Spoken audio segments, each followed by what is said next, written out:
Transfiguration, മറുരൂപം. ട്രാൻസ്ഫിഗറേഷന് ക്രിസ്തുവിൻ്റെ ട്രാൻസ്ഫിഗറേഷനെ കുറിച്ചാണ് പറയുന്നത്. Jesus stepped in to what he was. ക്രിസ്തു അവൻ യഥാർത്ഥത്തിൽ ആരെന്നുള്ളവനിലേക്ക് മാറി. Jesus stepped in to what he was. യേശു യഥാർത്ഥത്തിൽ ആരെ എന്നുള്ളതിലേക്ക് അവൻ മാറുകയാണ് ചെയ്തത്. അപ്പം ഭൂമിയിൽ ജീവിച്ചപ്പോൾ മനുഷ്യനായിട്ട് വന്നു എങ്കിലും യഥാർത്ഥത്തിൽ ദൈവം പൂർണ്ണ മനുഷ്യനും പൂർണ്ണ ദൈവവും തന്നെ. പക്ഷെ മനുഷ്യൻ്റെ ഇടയിൽ ജീവിച്ചപ്പം സാധാരണ ശിഷ്യന്മാരെ പോലെ തന്നെയാണ് കണ്ടാലിരിക്കുന്നത്. കാരണം വേറെ വല്ല പ്രത്യേകത ഉണ്ടായിരുന്നെങ്കിൽ ശിഷ്യന്മാരോട് ചോദിക്കേണ്ടല്ലായിരുന്നു നിങ്ങളുടെ ഗുരുവിനെ കാണിച്ചു തരാൻ. അപ്പോൾ ഗുരുവും ശിഷ്യന്മാരും ഏകദേശം ഒരുപോലെ കണ്ടാൽ തോന്നിക്കുമായിരുന്നു. ആ ലെവലിലാണ് യേശു ജീവിച്ചത്. Jesus stepped in to transfiguration with what he was. മത്തായിയുടെ സുവിശേഷത്തിൽ എഴുതിയിട്ടുണ്ട് 17:1-9 വരെ, മർക്കോസിൻ്റെ 9 അധ്യായത്തിൻ്റെ 2-9 വരെ, അതുപോലെ ലൂക്കോസിൻ്റെ സുവിശേഷം 9:28-36 വരെ. 3 സുവിശേഷത്തിൽ ഇത് എഴുതിയിരിക്കുന്നത്. That means it is very important. വളരെ പ്രധാനപ്പെട്ട ഒരു കാര്യമാണ്. Trust the immutability of the word.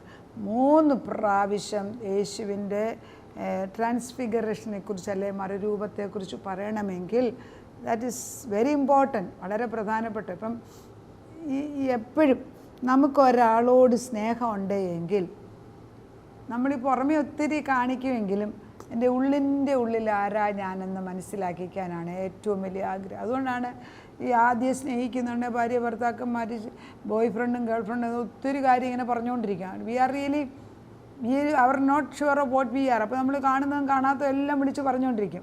പക്ഷേ ആ കേൾക്കുമ്പോൾ മറ്റേ ആളെന്തോ പെർസീവ് ചെയ്യുന്നു.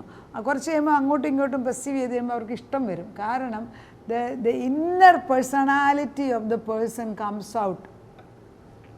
കുറേ വർത്തമാനം പറഞ്ഞു കഴിയുമ്പോൾ നമ്മൾ ദൈവത്തോടു കൂടെ ഇരുന്ന്, ഇപ്പോൾ ശിഷ്യന്മാരുടെ കൂടെ ഇരുന്ന് കർത്താവ് കുറേ നാൾ യേശുക്രിസ്തു അവരുടെ കൂടെ ദിനവും രാവും പകലും ഒക്കെ ഇരുന്ന് ഇവരെ പഠിപ്പിച്ചെടുത്തു. ഇനി പഠിച്ചെടുത്തപ്പോഴത്തേക്ക് പിന്നെ യേശുവിൻ്റെ ഏറ്റവും വലിയ ആഗ്രഹം ഞാൻ ആരെന്ന് എന്ന് കാണിച്ചു കൊടുക്കുക. അത് യഥാർത്ഥ സ്നേഹത്തിൻ്റെ ഒരു എക്സാമ്പിളല്ലേ. നമുക്ക് ഒരാളെ യഥാർത്ഥത്തിൽ ഇപ്പോൾ വലിയൊരു രാജാവ്, ആ രാജാവ് ഈ റോഡിൽ കൂടെ ഒക്കെ തെണ്ടിയായിട്ട് നടക്കുക, അല്ലെങ്കിൽ ഭിക്ഷക്കാരനായിട്ട് നടക്കുക. അതേ ഒരാഴ്ച നടക്കുകയാണ്, ആരൊക്കെ ഇദ്ദേഹത്തിനോട് റിയാക്ട് ചെയ്യും കാണുന്നു.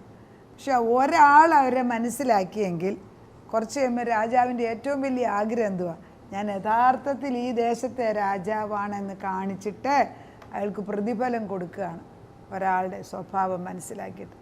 അപ്പോൾ യേശു ആരെ എന്ന് തൻ്റെ ശിഷ്യന്മാരോട് കാണിച്ചു കൊടുക്കാൻ യേശുവിന് ഏറ്റവും വലിയ ആഗ്രഹം ഉണ്ടായിരുന്നു. അതിനാൽ 12 പേരിൽ 3 പേര് ഇച്ചിരൂടെ ക്ലോസ് ആയിട്ട്, അല്ലെങ്കിൽ പറഞ്ഞാൽ മനസ്സിലാകുന്ന അല്പ ആത്മാവുള്ളവരെ, അവർ പത്രോസ്, യാക്കോബ്, യോഹന്നാൻ, ഇവരെ 3 പേരെയും വിളിച്ച് മലയുടെ മുകളിൽ പോയിട്ട് യേശു ആരെന്ന് കാണിച്ചു കൊടുക്കുക ചെയ്യുന്നത്. 3 പുസ്തകത്തിലും അങ്ങനെ തന്നെയാണ് എഴുതിയിരിക്കുന്നത്. ഒരിടത്തെ മാത്രം വായിക്കാൻ പോവാണ്. മത്തായിയുടെ സുവിശേഷം 17:1 തൊട്ട്. 6 ദിവസം കഴിഞ്ഞ ശേഷം യേശു പത്രോസിനെയും യാക്കോബിനെയും അവൻ്റെ സഹോദരനായ യോഹന്നാനെയും കൂട്ടി തനിച്ചൊരു ഉയർന്ന മലയിലേക്ക് കൊണ്ടുപോയി അവരുടെ മുമ്പാകെ രൂപാന്തരപ്പെട്ടു. ട്രാൻസ്ഫോർമേഷനാണ്. It changed in to what he was. അവൻ്റെ മുഖം സൂര്യനെ പോലെ ശോഭിച്ചു, അവൻ്റെ വസ്ത്രം വെളിച്ചം പോലെ വെള്ളയായി തീർന്നു. മോശെ ഏലിയാവും അവനോട് സംഭാഷിക്കുന്നതായിട്ട് അവർ കണ്ടു. അപ്പോൾ പത്രോസ് യേശുവിനോട്, കർത്താവേ, നാം ഇവിടെ ഇരിക്കുന്നത് നന്ന്. നിനക്ക് സമ്മതമെങ്കിൽ ഞാനിവിടെ 3 കുടിലുണ്ടാക്കാം എന്ന്, ഒന്ന് നിനക്കും, ഒന്ന് മോശയ്ക്കും, ഒന്ന് ഏലിയാവിനും. അവൻ പറയുമ്പോൾ തന്നെ പ്രകാശമുള്ളൊരു മേഘം അവരുടെ മേൽ നിഴലിച്ചു. മേഘത്തിൽ നിന്ന്, ഇവൻ എൻ്റെ പ്രിയപുത്രൻ, ഇവനിൽ ഞാൻ പ്രസാദിക്കുന്നു, ഇവന് ചെവി കൊടുപ്പീൻ എന്നൊരു ശബ്ദമുണ്ടായി. ശിഷ്യന്മാർ അത് കേട്ടിട്ട് ഏറ്റവും ഭയപ്പെട്ട് കവിന്ന് വീണു. യേശു അടുത്ത് നിന്ന് അവരോട്, എഴുന്നേൽപ്പീൻ, ഭയപ്പെടേണ്ട. അവർ തലപൊക്കിയാർ യേശുവിനെ മാത്രമല്ലാതെ വേറെ ആരെയും കണ്ടില്ല. We need to open the door of the kingdom of life. ദൈവത്തിൻ്റെ സ്വർഗരാജ്യത്തിലേക്ക് ഞാൻ കയറ്റുകയാണ്. അപ്പോൾ സ്വർഗരാജ്യത്തിൽ ഞാൻ കയറിയാൽ എനിക്ക് മറ്റുള്ളവരെ കൂടെ കയറ്റാൻ സാധിക്കും. ദൈവത്തിന് തൻ്റെ യഥാർത്ഥ രൂപം കാണിച്ചു കൊടുക്കുന്നതിൻ്റെ ഉദ്ദേശം എന്നെ ഇവർ കണ്ടാൽ ബാക്കിയുള്ളവരെ കൂടെ എന്നിലേക്ക് ആകർഷിപ്പിക്കണം. കാരണം ഞാനാണ് ഇവരുടെ ഉടയവൻ, ഞാനാണ് ഇവരെ സൃഷ്ടിച്ചത്. എനിക്ക് ഇവരിൽ നിത്യമായ ജീവനും സന്തോഷവും അനുഗ്രഹവും സമാധാനവും ഒക്കെ കൊടുക്കാൻ അറിയാവുന്ന ഒരു ദൈവമാണ്. ആ ദൈവത്തിൽ നിന്ന് മാറിയേച്ച് നുണയം പിശാചിൻ്റെ പുറകെ നടന്ന് മനുഷ്യന് രോഗവും ശാപവും പാപവും വരുത്തിയേച്ച് ദൈവത്തിനെ കുറ്റം പറയുന്നത് നമ്മുടെ അറിവില്ലായ്മ കൊണ്ട് തന്നെയല്ലേ? നമ്മളെ പിതാക്കന്മാരും നമ്മളും പാപം ചെയ്തതുകൊണ്ടല്ലേ ഈ സത്യദൈവത്തിൻ്റെ നന്മയെ അനുഭവിക്കാതെ പോകുന്നത്? അനുഗ്രഹം അനുഭവിക്കാൻ ആഗ്രഹമുള്ളത് കൊണ്ടാണ് കർത്താവ് തൻ്റെ സ്വരൂപം കാണിച്ചു കൊടുത്തിട്ട് ഇതാണ് ഞാൻ, അതായത് ഈ യഥാർത്ഥ. അപ്പം നമ്മൾ ഈ ദൈവത്തെയാണ് കാണുന്നത് എങ്കിൽ യഥാർത്ഥത്തിൽ ഇപ്പം ദൈവം ഇവിടെ വന്ന് നിൽക്കുക, അവൻ്റെ വെളിച്ചം അവൻ എൻ്റെ മേലോട്ട് കാണിച്ചാൽ ഓട്ടോമാറ്റിക്കലി അവൻ്റെ വെളിച്ചം എൻ്റെ മേൽ വീഴും. ബിക്കോസ് അവൻ്റെ ഇമേജ് അല്ലേ നമ്മൾ മക്കളെ നോക്കിയിട്ടുണ്ടോ? ഇത് നമ്മൾ വളരുമ്പോൾ ആദ്യമേ കൊച്ചു കുഞ്ഞുങ്ങളുടെ മുഖം ആരുടെയൊക്കെയോ ഫേസ് കട്ടാണ്. പക്ഷെ വളരും തോറും അവരുടെ സെയിം അപ്പനമ്മയുടെ ഓൾമോസ്റ്റ് സിമിലർ ഫീച്ചേഴ്സ്. പ്രായം ചെല്ലുമ്പോൾ നമ്മുടെ പ്രായം ചെന്ന അപ്പച്ചന്മാരുടെ അതേ മുഖം നമുക്ക് വരുന്നുണ്ട്. Because we are an reflection or the image of the other person, നമ്മുടെ പേരൻസ്. അത് തന്നെയാണ് യേശു ആഗ്രഹിക്കുന്നത്. We have to become a reflection of Jesus Christ. അയ്യോ എൻ്റെ പൊന്നു ദൈവമേ, ഈ അവനവൻ്റെ ഭാരവും വേദനയും ദുഃഖവും കഴിഞ്ഞിട്ട് നിന്നെ മനസ്സിലാക്കാൻ എപ്പോഴാണ് നേരം? അതാണല്ലോ പ്രശ്നം. എന്നാൽ ദൈവം പറയുന്നത് സീക്ക്, ആദ്യ ദൈവത്തെ അന്വേഷിക്കുക. അതോടുകൂടി beginning the first thing is God. അതോടുകൂടി എല്ലാം God can communicate in many ways. നമുക്ക് ദൈവത്തിന് നമ്മളോട് പലതരത്തിൽ സംസാരിക്കാം. ഒരു വിശുദ്ധൻ പറഞ്ഞു അയാളെ ദൈവത്തിൻ്റെ ശബ്ദം കേൾക്കുമ്പോൾ ചിലപ്പോൾ അയാളുടെ ഭാര്യയുടെ ശബ്ദത്തിൽ കേൾക്കുമെന്ന്, ചിലപ്പോൾ നമ്മുടെ അപ്പനമ്മമാരുടെ ശബ്ദത്തിൽ നമ്മളോട് സംസാരിക്കുന്ന തോന്നും. കാരണം ദൈവം സംസാരിക്കുന്ന ഏത് രൂപത്തിൽ സംസാരിച്ചാലാണ് അവൻ്റെ ശ്രദ്ധ കിട്ടുന്നത്. ദൈവത്തിന് വ്യഗ്രതയാണ് നമ്മളെ അവനെക്കുറിച്ചൊന്ന് കാണിക്കാൻ, പഠിപ്പിക്കാൻ. ആ ദൈവം എൻ്റെ മുമ്പിലും നിങ്ങളുടെ മുമ്പിൽ ഇന്ന് വന്ന് നിൽക്കുകയാണ്. ഞാൻ എൻ്റെ അമ്മയുടെ ശബ്ദത്തിൽ ദൈവം എന്നോട് സംസാരിക്കുന്നത് ഞാൻ കേട്ടിട്ടുണ്ട്. എന്നെ ഓമന പേർ ചൊല്ലി വിളിക്കുന്നത് ഞാൻ കേട്ടിട്ടുണ്ട്. Test every spirit. ഏതൊരു സ്പിരിറ്റാണെന്ന് ടെസ്റ്റ് ചെയ്യണം. You can hear and see Jesus on a daily basis. എല്ലാ ദിവസവും നമുക്ക് ദൈവത്തെ കേൾക്കാനും കാണാൻ സാധിക്കും. എങ്ങനെ? ഫോക്കസ്. അത് ശ്രദ്ധിക്കണം. എലിമിനേറ്റ് ആൻഡ് കോൺസെൻട്രേറ്റ് എന്ന് പറയും. അതായത് വേണ്ടാത്തതിനെ എടുത്തു കളയണം. വേണ്ടാത്തതിനെ എടുത്തു കളഞ്ഞിട്ട് വേണ്ടുന്നതിനെ മാത്രം. Focus with intent. Trust God. Stand in the word. Recognising who you are. Passionate to know him. Open the door to the kingdom of God. അതായത് ഒരു പാഷൻ വേണം എനിക്ക്. എൻ്റെ ദൈവത്തെ അറിയണം, എൻ്റെ ദൈവത്തിന് വേണ്ടി ജീവിക്കണം, എൻ്റെ ദൈവത്തെ കണ്ടിട്ടേ ഉള്ളൂ, അപ്പച്ചനോട് ഇന്ന് മിണ്ടിയിട്ടേ ഇവിടെ നിന്ന് ഇറങ്ങത്തുള്ളൂ. ഒരു ചെറിയ വാശി വേണം. ദൈവമേ, ഞാൻ നിന്നെ അറിഞ്ഞിട്ടേ ഇവിടെ നിന്ന് പോകത്തുള്ളൂ, നിന്നെ കൂടാതെ ഞാൻ ഇറങ്ങത്തില്ല. അതാണ് തീഷ്ണതയുള്ള ക്യാരക്ടർ എന്ന് പറയുന്നത്. Lord, I ask you to come in to my life. അത് നമ്മൾ ചോദിക്കുക. ദൈവമേ, നീ എൻ്റെ ഹൃദയത്തിലേക്ക് കടന്നു വാ, എൻ്റെ ഭവനത്തിൽ അങ്ങനെ കടന്നു വാ. അങ്ങനെ പരിശുദ്ധാത്മാവ്, ദൈവത്തിൻ്റെ ആത്മാവ് നമ്മളോട് പറയുന്നത്. നമ്മുടെ മിനിസ്ട്രിയിൽ കൂടെ അത് കടന്നു വാ. മീറ്റിങ്ങിൽ I want to see you and recognise you. പലപ്പോഴും യേശു നമ്മുടെ അടുക്ക വന്ന് നമ്മൾ കാണുന്നില്ല കേട്ടോ.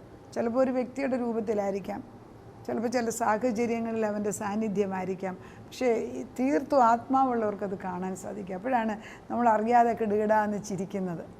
ആ ചിരി എന്ന് പറയുന്നത് ഈ സങ്കീർത്തനം 2-ാം അധ്യായത്തിൽ ഒരു വാക്യമുണ്ട്, ദുഷ്ടന്മാരെ നോക്കി യഹോവ ചിരിക്കുന്നത്. നമുക്ക് ദുഷ്ടനെ കാണുമ്പം പേടിയാണ്, പക്ഷെ ദൈവം ദുഷ്ടനെ കാണുമ്പം ചിരിക്കുന്നത്. കാരണം he knows he is nothing. അവനൊന്നുമില്ല എന്ന് പറയുമ്പോഴാണ് നമുക്ക് ആ ദൈവത്തിൻ്റെ ശക്തി നമ്മളുണ്ട്. അപ്പോസ്തല പ്രവൃത്തി 1:11 പറഞ്ഞു, ഗലീല പുരുഷന്മാരെ, നിങ്ങൾ ആകാശത്തിലേക്ക് നോക്കി നിൽക്കുന്നത് എന്ത്? നിങ്ങളെ വിട്ട് സ്വർഗാരോഹണം ചെയ്ത ഈ യേശുവിനെ സ്വർഗത്തിലേക്ക് പോകുന്നവനായി നിങ്ങൾ കണ്ടതുപോലെ തന്നെ അവൻ വീണ്ടും വരുമെന്ന് പറഞ്ഞു. നമ്മൾ ദൈവം രണ്ടാമത് മനുഷ്യനായിട്ട് വരുന്നതിനെക്കുറിച്ചാണ് ഇവിടെ എഴുതിയിരിക്കുന്നത്. പക്ഷേ ഞാൻ പറയുന്നത് അവനെന്നും ആത്മാവിൽ നമ്മുടെ കൂടെ ഉണ്ട്. Resurrected Christ is always with us in the power of the Holy Spirit. നമ്മളിൽ പരിശുദ്ധാത്മാവ് കൂടെ ഉള്ളിടത്തോളം, പരിശുദ്ധാത്മാവ് ആരെയാണ് കാണിക്കുന്നത്? യേശുവിന്. യേശു ഒരു ദിവസം ഈ യോഹന്നാൻ്റെ സുവിശേഷം 6-ാം അധ്യായത്തിൽ പറയുന്നുണ്ട്, ഫിലിപ്പോസ് ചോദിക്കുന്നു, പിതാവിനെ കാണിക്കണേ. അപ്പോൾ യേശു പറയുന്നുണ്ട്, എന്നെ കണ്ടവൻ പിതാവിനെ കണ്ടു. പിതാവ് യേശുവിൻ്റെ ഉണ്ടെങ്കിൽ പരിശുദ്ധാത്മാവിനെ കണ്ടു. അപ്പോൾ 3 പേരും നമ്മളിലുണ്ട്. ആ ഒരു ഇപ്പോൾ എനിക്ക് എൻ്റെ ഔട്ടർ ക്ലോത്ത് അല്ലെ എൻ്റെ പുറത്തെ ബോഡി മാറ്റിയാൽ ഒരു വലിയ വെളിച്ചമാകുന്ന ബീമായിട്ട് അല്ലെങ്കിൽ ഒരു പ്രകാശ ഗോളമായിട്ട് നമ്മൾ കാണണം. അതാണ് യഥാർത്ഥ ട്രാൻസ്ഫിഗറേഷൻ്റെ രൂപാന്തരം.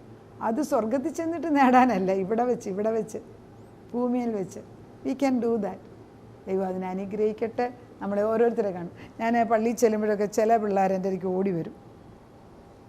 അവരുടെ ഉള്ളിലെ ആ സൗന്ദര്യം ഞാൻ കാണും. അവരുടെ ഉള്ളിൽ ആദ്യം വന്നപ്പം വലിയ പേടി, അമ്മായിമ്മ അവരെക്കുറിച്ച് ചീത്ത പറഞ്ഞ പിള്ളേരെക്കുറിച്ചാണ് ഈ പറയുന്നത്. പക്ഷേ എൻ്റെ അടുക്ക വന്ന് വചനം കേട്ട് കഴിയുമ്പോഴത്തേക്ക് അവരിലുള്ള വ്യത്യാസം കാണുമ്പോൾ അവരുടെ കണ്ണുകളിൽ കൂടെ വെളിച്ചം വരുന്നത് ഞാൻ കാണും. I feel so happy about it. മറ്റുള്ളവരുടെ ഉള്ളിലെ ആ വെളിച്ചം പുറത്തോട്ട് വരുന്ന അതാണ് നമ്മുടെ സൗന്ദര്യം. അതായിരിക്കണം നമ്മുടെ സൗന്ദര്യം. എല്ലാവരും സൗന്ദര്യമുള്ളവരായി മാറട്ടെ ക്രിസ്തുവിൻ്റെ വെളിച്ചത്തിൽ. ദൈവം അനുഗ്രഹിക്കട്ടെ. നമുക്ക് പ്രാർത്ഥിക്കാം. നാഥ, നിൻ്റെ പ്രകാശം നീ ആരെയെന്ന് കാണിച്ചു തരാൻ അപ്പച്ചന് എത്രയോ ആഗ്രഹമാണ്. യോഹന്നാനെയും പത്രോസിനെയും യാക്കോബിനെയും വിളിച്ചു മാറ്റി യഥാർത്ഥ രൂപം എന്തെന്ന് കാണിച്ചു കൊടുത്തു. അവരിന്നിപ്പോൾ സ്വർഗത്തിൽ കാണുന്നുണ്ട്, നിൻ്റെ കൂടെയുണ്ട്. എന്നാൽ ജീവിച്ചിരിക്കുന്ന ഞങ്ങൾക്ക് ഇടയ്ക്കിടയ്ക്ക് അപ്പച്ചനെ ഒന്ന് കാണിച്ചു തരണമേ. ആ ഗ്ലോറിയസ് ഗോഡ്, ആ ദൈവത്തിൻ്റെ മഹത്വത്തെ ഇന്ന് ഞാൻ ഈ വചനം അയക്കുമ്പോൾ അടിയൻ്റെ വചനം കേൾക്കുന്ന ഓരോ വ്യക്തിയിലും ഇത് സംഭവിക്കണം. ഞാനൊരു റിക്വസ്റ്റ് അയക്കുക അപ്പച്ചന്, നിൻ്റെ നാമത്തിൽ ചോദിക്കുകയാണ്. അപ്പച്ചൻ്റെ യഥാർത്ഥ രൂപം അവിടെ ചെന്ന് പ്രത്യക്ഷപ്പെടണം. അത് കണ്ടു എന്ന് പലരും എന്നെ വിളിച്ചു പറയണം. അപ്പച്ചൻ അത് ചെയ്യുമെന്ന് ഞാൻ വിശ്വസിക്കുന്നു. മക്കൾക്ക് അപ്പൻ്റെ അടുക്ക വന്ന് ചോദിക്കാനും, മണവാട്ടിക്ക് മണവാളനോട് ചോദിക്കാനും, പുത്രന് പിതാവിനോട് ചോദിക്കാനും ഒക്കെ അവകാശമുണ്ട്. അതേ അവകാശം വെച്ച് ഞങ്ങൾ നിന്നോട് ചോദിക്കുന്നു. അതാ നീ അത് കേട്ടിരിക്കുന്നതിനാൽ സ്തോത്രം. രൂപാന്തരം ഞങ്ങളിൽ വന്നിട്ടുണ്ടോ? അപ്പച്ചൻ്റെ രൂപാന്തരം കണ്ടു, ഇനി ഞങ്ങളിൽ ആ രൂപാന്തരം ഗ്ലോറി ടു ഗ്ലോറി, മഹത്വത്തിൽ നിന്ന് മഹത്വത്തിലേക്ക് കയറുന്ന ദൈവശക്തി ആത്മാവ് ഞങ്ങളിൽ വ്യാപരിക്കട്ടെ. അവിടുന്ന് അത് ചെയ്തിരിക്കുന്നതിനാൽ സ്തോത്രം. പ്രാർത്ഥന കേട്ട് വിളിച്ചെന്നതിന് നന്ദി. യേശു ക്രിസ്തുവിൻ്റെ പൊന്നനാമത്തിൽ തന്നെ. ആമേൻ.